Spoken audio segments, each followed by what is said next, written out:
All right, clothing thoughts on success tips for women. To my left, Tricia Brunton, who is the founder of the Female Center for Excellence in Leadership.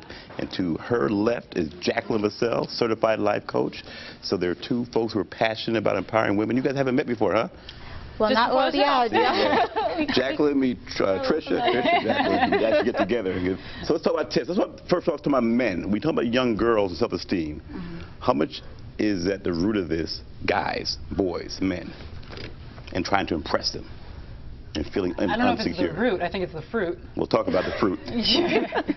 Well, I think, you know, everything stems from the root, and so many of us are focused on, like, okay, so if there was a bad seed planted in your life and the tree grows, it's bad fruit. Everybody tries to pick the bad fruit off of the tree, thinking they're getting rid of their problems. Well, the reality is it's going to keep growing back that way. So you have to go to the root of the issue. And I don't think men is ever really the root of the issue. I think it's insecurity, the need for affirmation, perfectionism, the need to feel beautiful and loved and that belonging. But by who, though? They want to feel affirmed by men, right? And feel beautiful by men. So are we still talking about who they want to be affirmed by? I'm assuming it's guys. I think it's... Am I being chauvinistic here? You can tell me. Well, no, yes. I think some Come on, guys, help me out here. Some of it is men and wanting that from men, but I think we also want that from other women as well. Absolutely. And you know, I think there's something where you're trying to, as you mentioned before, trying to replace a father figure or something like that in your life, where you're kind of looking for it, but you're kind of looking for it in all the wrong places, and it really does start from within.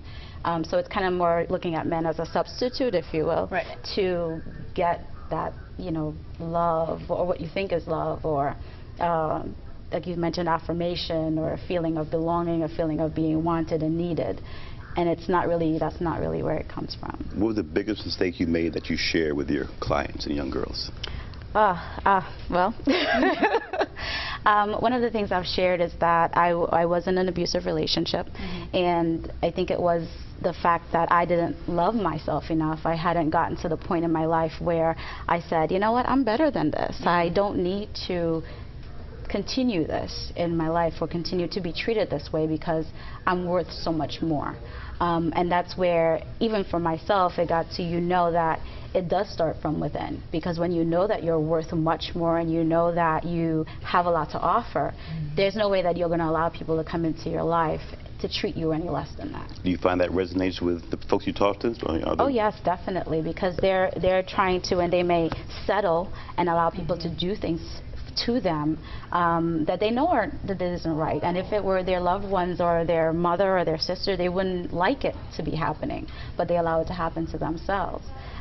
So they sit back and I'm able to kind of connect with them on that aspect, whether it's a boyfriend that's cheating or a husband that's not taking care of them, or, you know, just different things like that. And they kind of sit back and they're like, you know what, if I really had the worth that I know that I have, and I knew that it was within me, then I wouldn't even allow this to happen.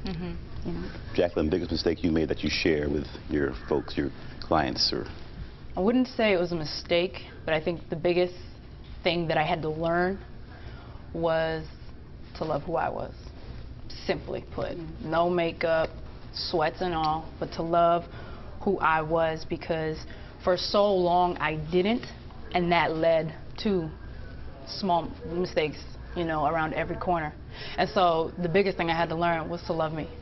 Love me first, and teach people how to love me, because if you don't love yourself, you won't be able to have a standard for everybody else that you interact with. If you don't love yourself, you'll accept any sort of treatment from anyone. So that was my biggest thing I had to learn. Love myself first before I can be intimate, before I can have great, healthy friendships, man, whatever it is. Had to focus on myself first, had to get me right.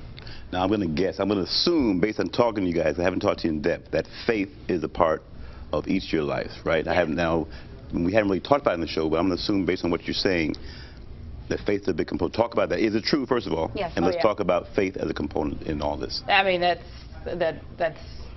everything for me. That everything I do revolves around that. And for me, that's Jesus. For me, as a Christian,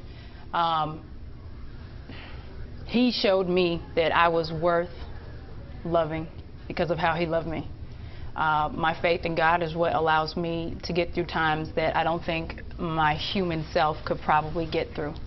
Yeah, faith is a huge part. Faith. Is it hard to talk about when you're talking with sometimes school kids in public environments? No, I can say you're fearfully and wonderfully made. I don't have to say it comes from the Bible. I'll say every hair on your head is supposed to be there. You have a unique purpose. Wear your crown. And you'll figure out that purpose the more you spend time with yourself and begin to love yourself. And so, yeah, faith is huge. About 2 minutes. Faith, real quick, and we'll get into your quick tips. Oh, yeah, Faith. no, definitely. Faith is something that you have, for me, you have to believe that there is a higher power, that there is a greater, something greater than what you're trying to do, right. you know? And just having a belief I grew up Catholic, and just having a belief in God and knowing that, you know, prayer and, you know, having time to yourself and having time with God is something that's very important. And also, I don't know how to put it, but you are trying to do certain things in your life, and sometimes it may not go well, but you have to have some type of trust that it will go in the right direction. We got about 30 seconds. I got to get the quick tips for you guys. Let's run Tricia's quick tips, Andrew, for empowering women. Take a look on the screen. We'll go through them quickly. One, network. Yes. It's important to network professionally.